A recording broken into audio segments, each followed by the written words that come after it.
Colonial Artisans by Ryan F., John F., and Abby A. In this video, you will learn about artisans in colonial America. An artisan is a worker in a skilled trade that involves making things by hand.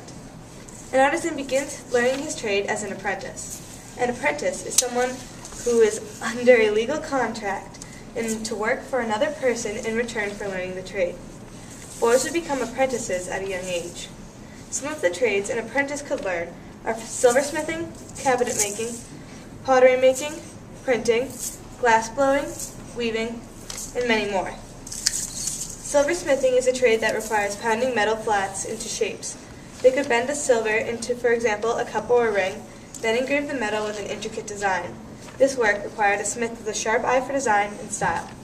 One of the colony's most famous silversmiths is Revere. He took over his father's shop after returning from the French and Indian War. He ran a successful business and eventually handed the business down to his son Paul, while he ventured into different trades and businesses. As the colonists gained wealth, there became a demand for artisans who made fine goods. These artisans were more than just simple joiners. They were craftsmen who were able to create beautiful masterpieces that looked more like pieces of art than like cabinets. Part of cabinet making is understanding how to do the skill, and the other part is having a considerable education. This education had to include at least a simple understanding of plain geometry and using a pattern book. The most famous cabinet maker is Gerard of Newport, Rhode Island.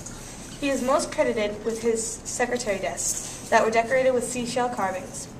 During this time, furniture became an important part of architecture as people began making furniture that matched so they could have a styled house. With such a huge change in styles, cabinet makers had to find a way to make a style theirs.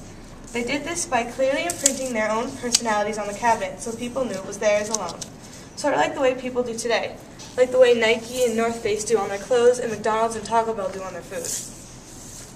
Colonial America was an exciting place to be for artisans, and soon even gentlemen were trying to learn the mysteries of the craft. They used the word mysteries coming from the word mystery meaning trade. We hope you enjoy learning about artisans living in colonial America.